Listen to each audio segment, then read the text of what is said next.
100 million litre ನೀರು AI ಕೂಲಿಂಗಿಗೆ ಅಗತ್ಯ. AI data centres ಅಭಿವೃದ್ಧಿಯ ಅಥವಾ ಅಪಾಯವ?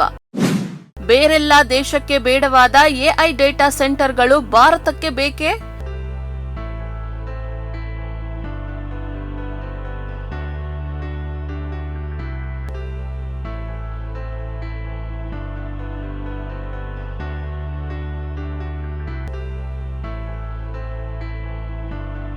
ಅಮೆರಿಕ, ಐರ್ಲೆಂಡ್ ಸೇರಿದಂತೆ ಹಲವು ದೇಶಗಳು ಎಐ ಡೇಟಾ ಸೆಂಟರ್ಗಳ ಮೇಲೆ ಕಟ್ಟುನಿಟ್ಟಿನ ನಿಯಮಗಳನ್ನು ಜಾರಿಗೆ ತರುತ್ತಿವೆ. ಆದರೆ ಭಾರತ ಸಾವಿರಾರು ಕೋಟಿ ರೂಪಾಯಿ ಹೂಡಿಕೆಗಳಿಗೆ ಕೆಂಪು ಕಾರ್ಪೆಟ್ ಹಾಸುತ್ತಿದೆ. ಇದು ಅಭಿವೃದ್ಧಿಯೇ ಅಥವಾ ಭವಿಷ್ಯದ ಅಪಾಯವೇ? ಜಗತ್ತಿನ ಟೆಕ್ ದಿಗ್ಗಜರಾದ ಗೂಗಲ್, ಮೈಕ್ರೋಸಾಫ್ಟ್ ಮತ್ತು ಅಮೆಜಾನ್ ನಂತಹ ಕಂಪನಿಗಳು ಭಾರತದಲ್ಲಿ ಎಐ ಡೇಟಾ ಸೆಂಟರ್ಗಳ ನಿರ್ಮಾಣಕ್ಕೆ ಭಾರಿ ಹೂಡಿಕೆಯನ್ನು ಘೋಷಿಸಿದೆ. ಮೈಕ್ರೋಸಾಫ್ಟ್ ಸುಮಾರು $17.5 ಬಿಲಿಯನ್, ಗೂಗಲ್ ತನ್ನ ಅಮೆರಿಕದ ಹೊರಗಿನ ಅತಿ ದೊಡ್ಡ ಡೇಟಾ ಸೆಂಟರ್ಗಳಲ್ಲಿ ಒಂದನ್ನು ವಿಶಾಖಪಟ್ಟಣದಲ್ಲಿ ನಿರ್ಮಿಸಲು ಮುಂದಾಗಿದೆ. ವರದಿಗಳ ಪ್ರಕಾರ ಈ ಕ್ಯಾಂಪಸ್ ಸುಮಾರು 450 ಫುಟ್ಬಾಲ್ ಮೈದಾನಗಳಷ್ಟು ವಿಸ್ತೀರ್ಣ ಹೊಂದಿರಬಹುದು. ಆದರೆ ಪ್ರಶ್ನೆ, ಈ ಎಐ ಕ್ರಾಂತಿಯ ಬೆಲೆ ಯಾರು ಕಟ್ಟುತ್ತಾರೆ?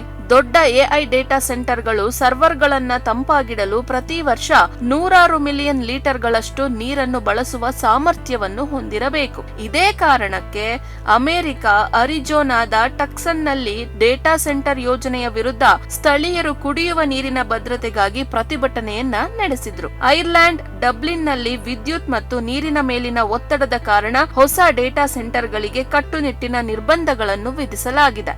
ಇತ್ತ ಭಾರತದಲ್ಲಿ ಮಹಾರಾಷ್ಟ್ರ ಮತ್ತು ತೆಲಂಗಾಣ ಸರ್ಕಾರಗಳು ಡೇಟಾ ಸೆಂಟರ್ಗಳನ್ನು ಅಗತ್ಯ ಸೇವೆ ಎಂದು ಘೋಷಿಸಿವೆ. ಈಗ ಪ್ರಶ್ನೆ ಒಂದೇ, ಎಐ ಅಭಿವೃದ್ಧಿ ಬೇಕು, ಆದರೆ ನೀರಿನ ಭದ್ರತೆ, ಪರಿಸರದ ರಕ್ಷಣೆ ಮತ್ತು ಸ್ಥಳೀಯ ಸಮುದಾಯದ ಹಕ್ಕುಗಳನ್ನು ಕಡೆಗಣಿಸಿ ಅಭಿವೃದ್ಧಿ ಮಾಡಬೇಕೇ? ಡೇಟಾ ಸೆಂಟರ್ಗಳು ಬರಲಿ, ಆದರೆ ಮಳೆ ನೀರು ಸಂಗ್ರಹಣೆ, ಮರುಬಳಕೆಯ ನೀರು, ಶೂನ್ಯ ಭೂಗರ್ಭ ಜಲದ ಬಳಕೆ, ನವೀಕರಿಸಬಹುದಾದ ವಿದ್ಯುತ್ ಮತ್ತು ಕಠಿಣ ಪರಿಸರ ಅನುಮೋದನೆಗಳು ಕಡ್ಡಾಯವಾಗಬೇಕು.